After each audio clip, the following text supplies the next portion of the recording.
Something exciting just arrived in the mail. It's a Yamaha DX7. A more legendary synthesizer I cannot imagine. Possibly the most recognizable sound of the entire 1980s.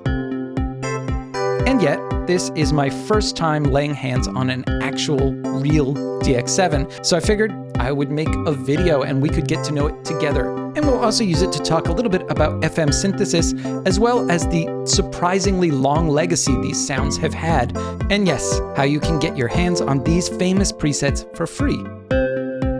Before we get started, some of you are probably wondering why this video was sponsored by Reverb.com. Well, as you probably guessed, I bought this instrument through them, but it's more than that. About once a year, I go through my oversized inventory of musical gear and I sell things that I'm not using. This year, I sold this Harmony Rocket guitar. It was a great guitar, it was fun to play, and it sounded fantastic, and for whatever reason, I just didn't find myself picking it up. Rather than feeling guilty about not using it, I sold it on Reverb.com.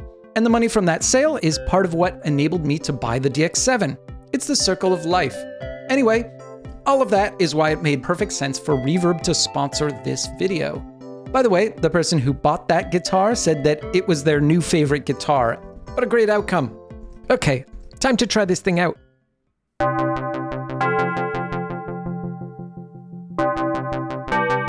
I'm gonna switch the preset.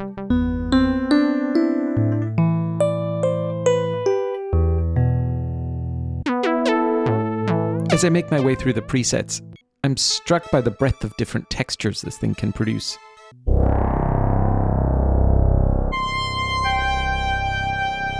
Of course, many of the DX7's most famous presets will be familiar to anyone who has heard popular music of the 1980s.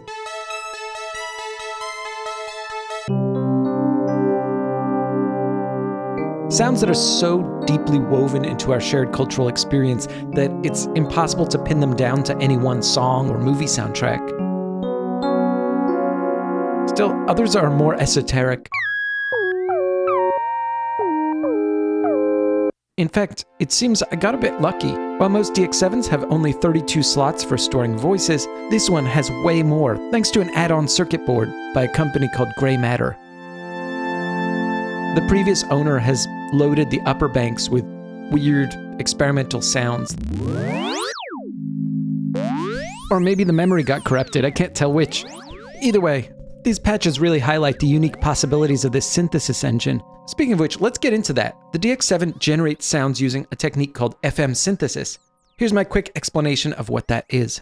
As most people know, musical sounds are made up of sound waves. The most basic wave shape is a sine wave. It looks like this, and it sounds like this. Each note that I play using a sine wave contains only one frequency. But that's not how most physical instruments work. If I play the same note I just played on a guitar, we can see that that one note actually contains several frequencies. We've got the same low frequency as with the sine wave, that's called the fundamental, but then we've got all of these extra frequencies. These extra frequencies are called partials, and their presence is what makes a guitar sound like a guitar. So coming back to synthesizers, if we want to make interesting and characterful sounds, chances are we're going to want to generate both that fundamental frequency as well as some number of partials, because these partials are going to be what gives the sound character. The first mainstream synthesizer was, of course, the Moog. It was invented in the 60s, and it became the model for how many synthesizers after that moment worked. These solved the problem of creating partials by starting with a waveform that already has a bunch. A sawtooth wave. It looks like this, and just look at all those frequencies it contains. And as you can hear, in its natural state, it's very brassy and aggressive, but for the most part, it doesn't get used like that. The Moog is going to get rid of the frequencies it doesn't want with a low-pass filter. And thus, we end up with a nice, characterful signal with just the right amount of harmonics. Just as a reminder, this is what a sine wave looked like. So yeah, pretty big difference. But there are other ways of achieving that same thing. In 1973, Dr. John Chowning, a researcher and composer at Stanford University, made a discovery, and it involved vibrato. Vibrato is a musical technique that is produced by varying the pitch of a note very slightly, And it's very easy to produce on a synthesizer. Let's say we start with a basic sine wave. Here are the frequencies for what I just played. As you can see, each note is just one frequency. All we have to do to produce vibrato is make those pitches waver a little bit.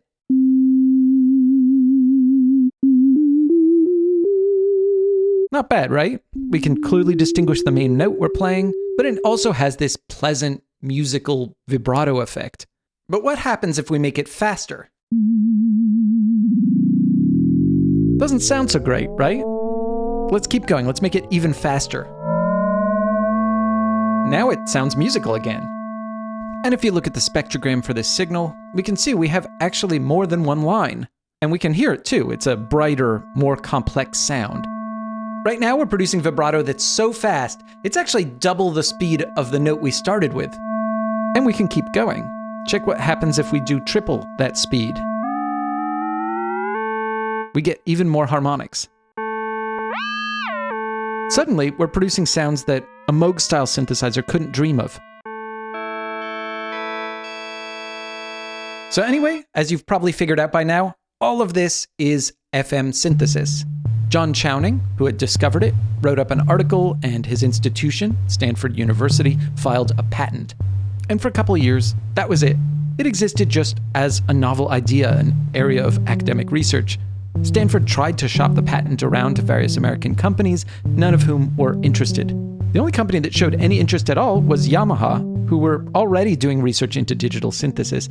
They really believed heavily in this discovery, and for the next 7 years, they worked closely with Chowning to turn his discovery into an actual product. In the end, Yamaha ended up producing several synthesizers based on Chowning's ideas, but by far the most famous is the DX7, released in 1983. It was an instant hit. Immediately, DX7 sounds started to make their way into pop songs and movie soundtracks. It's hard to overstate the importance of this instrument. It was the first really serious, mass-produced digital synthesizer, and you could play 16 notes at the same time. On top of that, the range of sounds that could be produced with FM synthesis was fresh and different, which meant that if you were a serious keyboardist and you already owned an analog synthesizer, it still made sense to pick one of these up as well. Even the Taco Bell dong sound was made with this thing. But all of those are just factory presets. This is a synthesizer, and quite a powerful one at that. Let's try to make our own sounds. And this, my friends, is where this video nearly ground to a complete halt. I shot 2 hours of footage, at the end of which I had this cheerful xylophone sound.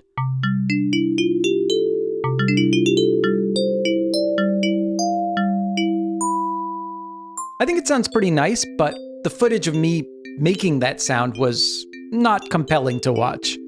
The DX7's engine has a large number of parameters. Each sound is made up of something like 100 different settings, and you have to edit them one by one using this tiny little screen. I'm beginning to see why all of those artists from the 80s just used the factory presets. Luckily for us, we don't live in the 80s. In fact, these days, there is a wonderful piece of software called Dext. Not only is Dext a faithful recreation of the DX7, but thanks to MIDI, it can also be used as an editor for the real thing. As I move controls on screen, it changes settings within the engine of the actual DX7. Pretty impressive. Unlike the real keyboard, where you have to edit each parameter one by one, all the while remembering what the other parameters were set to, in Dext, we see all the settings on screen at the same time.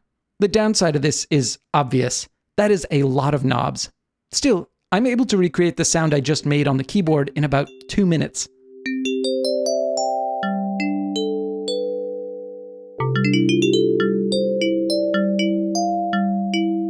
Another benefit of Dext is that it serves as a librarian of DX7 sounds. There are thousands of sounds available for download on the internet, and sending sounds from the software to my keyboard is as simple as right-clicking and hitting send.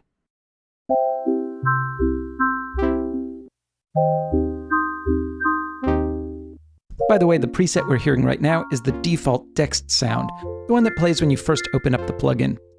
Really nice. One thing that's very cool about the DX7 is the way that it has sort of become a standard for how FM synthesizers should be structured. When Korg introduced the Volca FM2, they made it fully compatible with the DX7, and so you can actually send presets directly from Dext to the Volca, and they sound pretty close.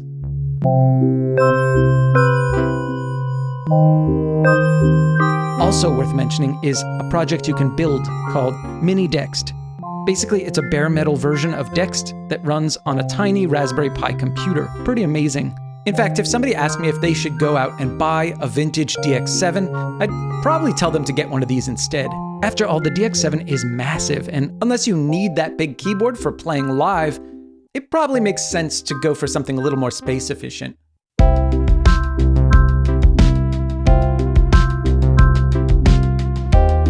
Seeing the many places where the DX7 engine continues to thrive is really inspiring. In the middle of working on this video, I took a break of about a week and I wrote my own little FM synthesis engine. It's not as in-depth as something like Dext, but it gets us about 80% of the way there. It can even play most DX7 patches. Anyway, that is now part of Decent Sampler, so sample creators, I'm very excited to see what you do with that. Also, if you're a patron of this channel, you can download a sample library that features that synthesis engine.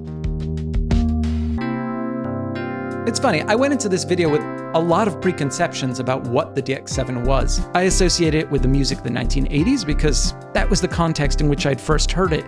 I'm a big fan of New Order and the Pet Shop Boys, so for me, the 80s nostalgia was definitely part of the appeal. But as I dug deeper, and especially as I started to mess around with Dext, I was really surprised to discover how flexible the FM synthesis engine really was. And once you start to move away from those iconic vintage presets, things don't sound nearly as dated. I want to thank Reverb.com for making this video possible. Speaking of which, it is spring cleaning season. I'm going to be selling some stuff. I'm going to be buying some stuff, no doubt. Of course, I know many of you also have extra gear lying around, so let this video serve as a little PSA. Selling gear is a great way to free up some cash to have new musical experiences, as we've seen in this video. Okay, I think that's it. See you soon.